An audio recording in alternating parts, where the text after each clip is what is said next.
If you're watching this, chances are you survived something. Congratulations. But along that ride, along your survival and along your journey, you probably acquired something labeled survivor's guilt. Essentially what that is we've all accompanied and grown accustomed as a species to develop as a tribe. So that means to find kinsmanship, right? Or things that are alike with each other. Like if your friend had a really mean mom, but your mom was great, you'd be like, yeah, sometimes my mom really upsets me too, and so on and so forth, to kind of build that familiarity and that rapport with that person. That's how we developed as a species. But when you create those relationships with people and you create those bonds with people and you're in certain circumstances, unfortunately, life happens and things happen in general where not everyone always comes out the same. It doesn't always necessarily mean death. Sometimes it could mean that you guys occurred that happened the same thing, but your result just happened to be a little bit better. It's like if you took a test with your friends and you did really well, but they got like an F, you would be, yeah, man, you don't want to show your paper either because you don't want to alienate them and make them feel bad. So that's what we're going to talk about today. Survivor's guilt and how it flares up and how it shows up in every day. And also we're just bringing more attention to how we can kind of maneuver from it, right? It's one of those things when you've been through something, but when you make it to the other side, it changes you.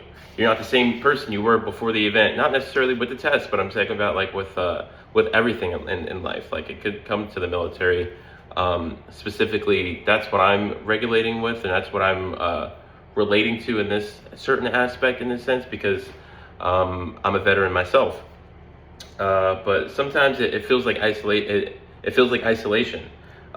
People wonder, like, not everybody knows what it's like to carry that weight of survival and see how heavy it is. You ask questions like, why did I make it? Why didn't they? What makes me different? And you replay it over and over again sometimes, right? But here's the part we don't always focus on. Here's the part survival guilt doesn't want you to see. You survive because you're still becoming.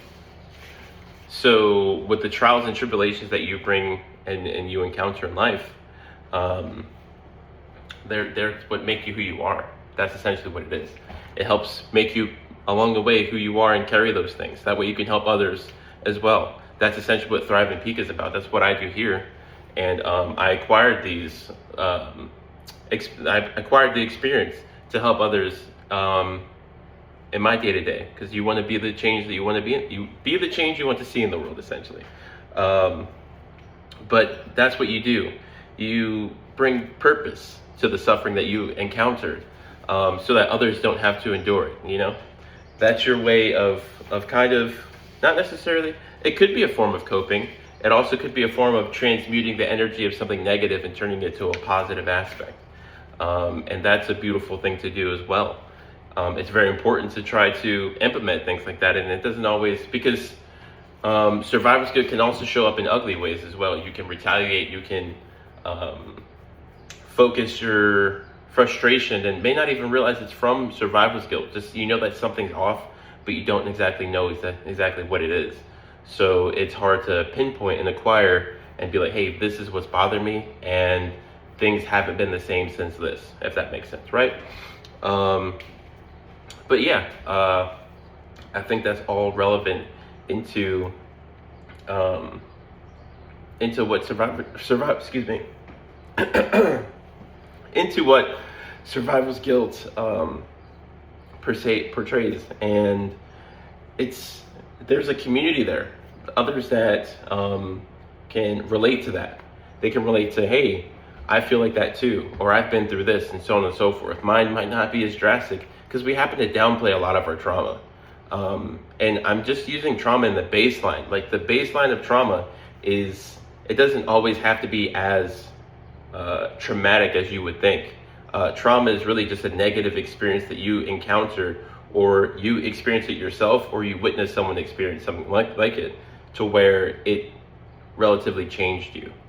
And it makes you more aware to circumstances and events alike, and so on and so forth. So it doesn't always have to be as dramatic as going to war, or as drastic as violence. It could also be habitual behavior. It could also be subconscious behavior.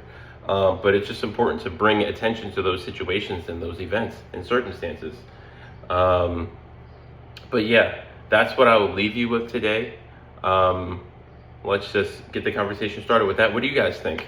I think the more that we build community around and conversation around survivor's guilt, especially when it comes to um, just the ones that you don't always think of at the top of your head. Um, I think that's very important to just keep those conversations going, build that camaraderie, build that familiarity with having that uncomfortable conversations, so that we can help others be comfortable with it, and so on and so forth. So I appreciate your time. I've been Thrive and Peak. You've been great. Thank you.